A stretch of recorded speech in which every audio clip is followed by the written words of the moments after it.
Olá pessoal, tudo bem? Nesse finzinho de tarde, sábado, vim aqui na minha varanda fazer uma live rapidinho com vocês.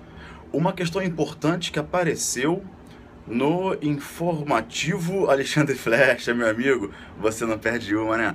No informativo 5 sec 5 graus. Você não sabe o que é 5 graus, delta acima.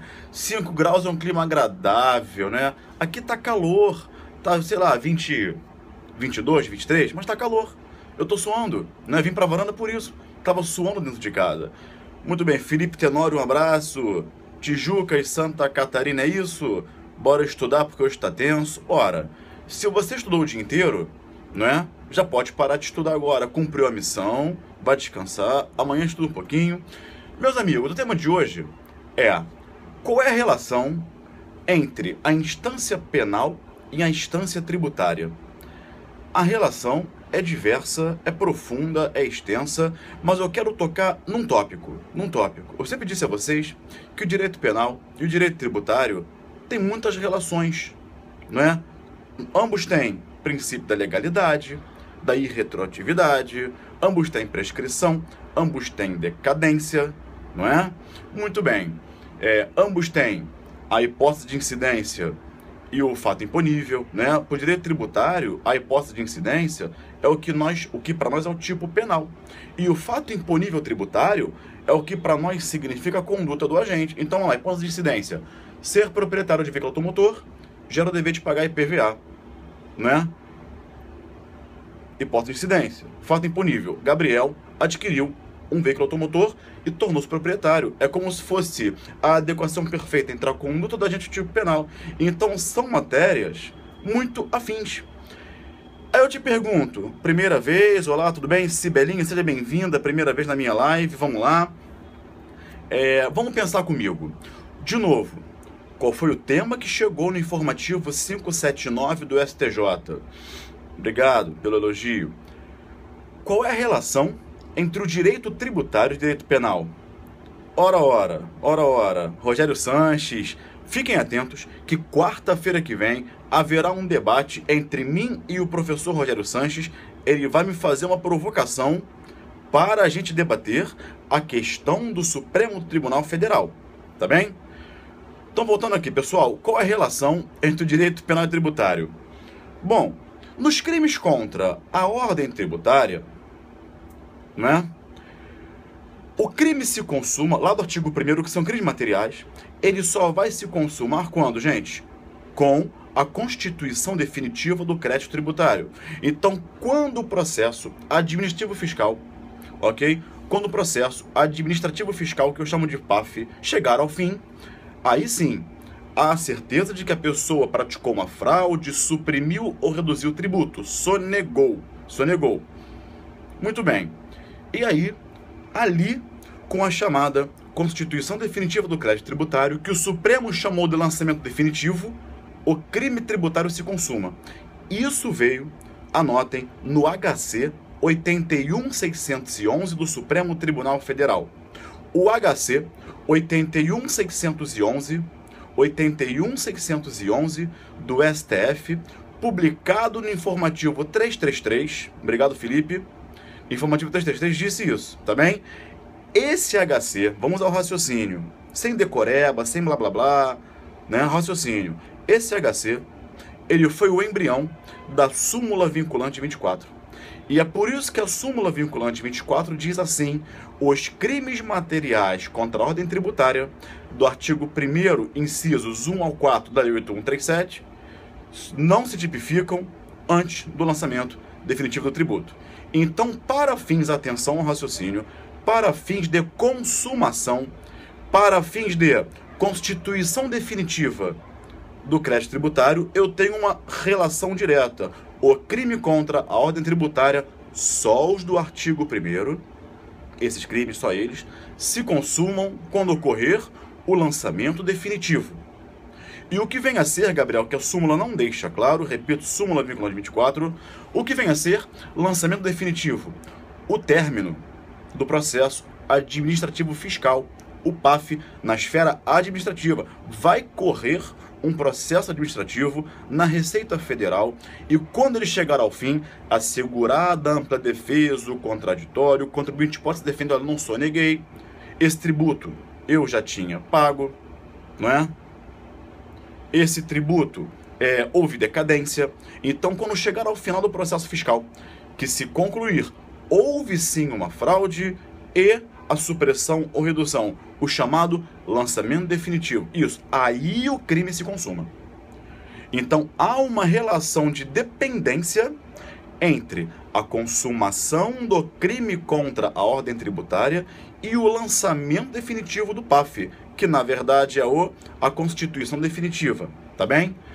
Até aqui tudo bem. A súmula vinculante não é novidade para ninguém. Se eu fosse você, eu iria ler o embrião da súmula, que é o HC 81.611 do Supremo, e o relator foi, à época, o ministro Sepúlveda Pertence, José Paulo Sepúlveda Pertence. Muito bem, amigos. Agora, imaginem vocês que ocorreu a prescrição do crédito tributário.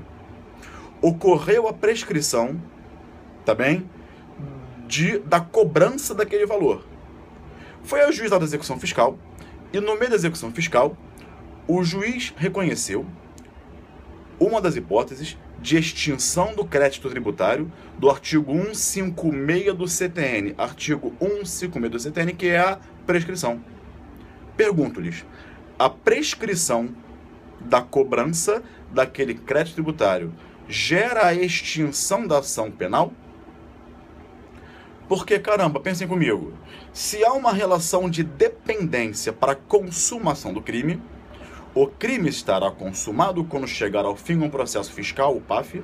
Essa relação também existe se ocorrer de outro giro, é o outro lado da moeda, não é?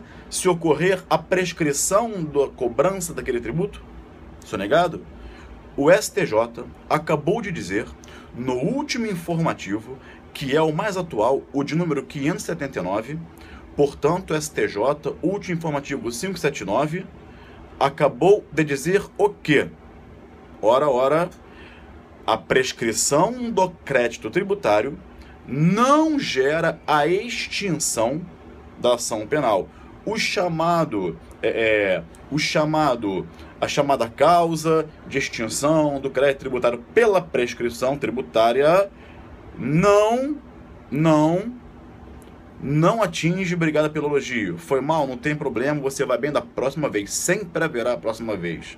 Quem conhece a minha história sabe, eu fiz mais de 20 concursos no espaço de 3 anos e a minha vez chegou. Hoje eu estou promovido, atuando em segunda instância no TRF da primeira região, uma situação jurídica confortável, só debato matéria de direito, não debato mais questão fática. O meu conhecimento me ajudou muito nessa promoção, a minha atuação hoje me ajudou muito nas aulas também. A sua hora vai chegar. Não foi dessa vez? Você não vai morrer daqui a pouco. Vai ter outra chance, tá bem? Então, voltando. A prescrição do crédito tributário não atinge a ação penal. Ué, Gabriel, vamos raciocinar? Esquece decoreba. Caio e Tis no barco com colete salva-vidas, esquece. Vamos pensar, raciocínio. Quer dizer, então, que subsiste a ação penal por um crime? O agente fez o quê? Qual foi o crime do agente? Praticou uma fraude, apresentou documentação falsa à Receita Federal e com isso deixou de pagar tributo. Suprimiu, reduziu, sonegou. Esse tributo, a cobrança dele, em relação a ela, houve prescrição. Então quer dizer que o tributo sonegado, que deu ensejo à ação penal, não poderá mais ser cobrado. Inclusive, essa prescrição é causa de extinção do crédito tributário. Mas mesmo assim, a ação penal prosseguirá? Será que é lícito a ação penal prosseguir por um crime de sonegação fiscal se já houve prescrição da cobrança daquele valor? Sim, sim. Por quê? Porque, olha, meus amigos, lá atrás a fraude foi praticada e lá atrás houve a sonegação.